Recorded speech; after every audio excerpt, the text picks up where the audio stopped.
Bakunzi ba Holy Canaan TV, ndanezerewe kandi gusubira guhura namwe ngo tuganire ijambo ry'Imana. Ariko imbere ko dutangura kuganira, reka tubanze dusenge.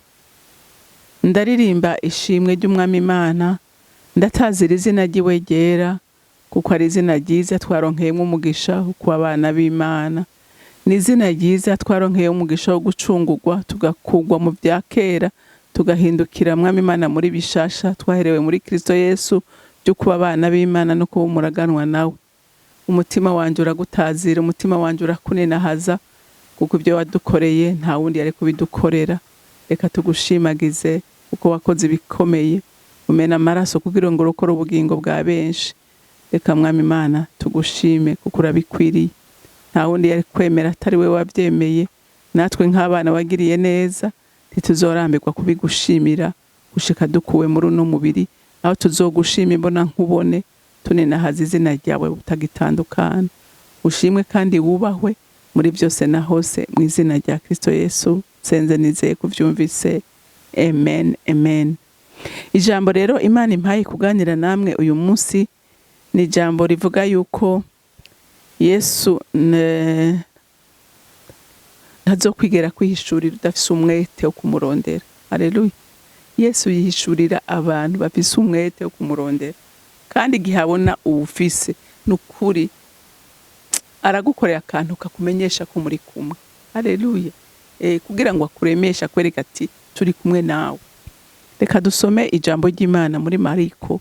Turasoma igice cya 16, dusome murongo kuva ku murongo w'9 dushikane ku murongo w'12. Yesu amaze kuzuka mu mutwenzi wo kuwa mbere w'iminsi indwi, abanza kwiyereka Mariya Magadalena, umwe yasendamwo abadayimoni 7. Uwo aragenda abibarira ababana nawe, asanga bababaye barira.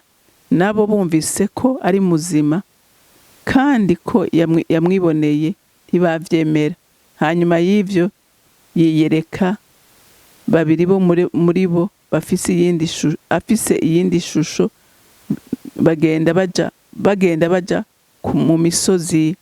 Amen. Murumvise uyu mudamu Mariya Magadalena yarakunda Yesu cyane gose, kubera yari yaramugiriye neza. Yamusenzemwo abadayimoni benshi, hanyuma aba inkoramutima yiwe.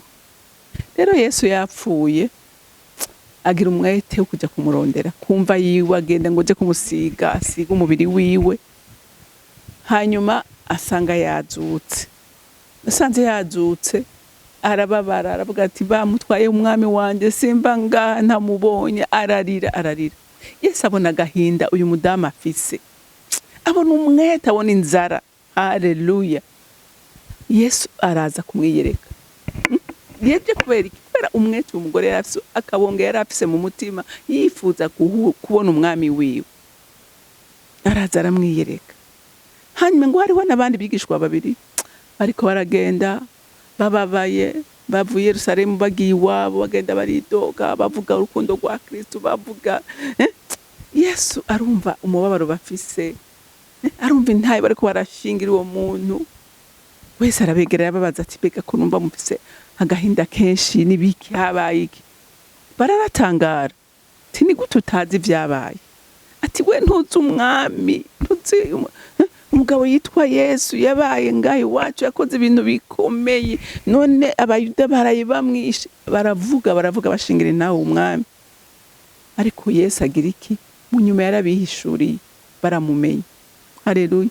Muntu w'Imana, nukuri ukabushaka kumenya uyu mwami, gira umwete, gira ishaka yo kumurondera. Haleluya. N'ijambo ry'Imana riravuga ngo kwakunda bamukunda, abamuronderana umwete aribo bamubona. Rero ntuzomubona utamurondera. Haleluya. Rega n'umuntu asanzwe utateye intambwe ngo uje kumurondera, ntiyoza kukwironderera. Ari wowe umukeneye.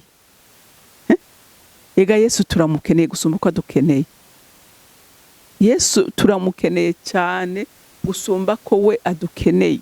Haleluya. aba bagore, uyu mugore murumva ko Yesu bitamukundiye kwasubira no gutanga raporo kwa se batarabonana nawe.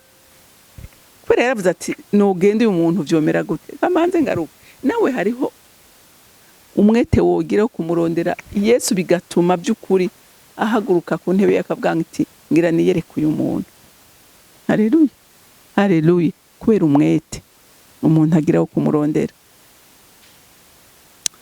Mwibuke n'abantu bose Imana yagiye ikorera ibitangaza bigatangaza isi, nuko bagize umwete. Haleluya. Mwibuke Daniyeli igihe bavuga yuko umwami yarota inzozi zikabananira gusigura, bavuze ati ntibishoboka, ati abantu bose bajya kuri bije y'igihugu bose baricwa, kuko abo bantu nta kindi bakora, nta kindi bamagarirwa gukora, no kuhishura ibihishijwe, nivyo bahembegwa. Ati none uyu munsi izi nzozi mutazirotoye nta numwe asigara. Haleluya.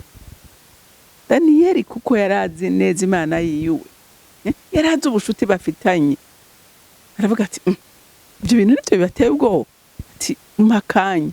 Haleluya. Ati mpakanya ngene mvugane n'Imana yanje,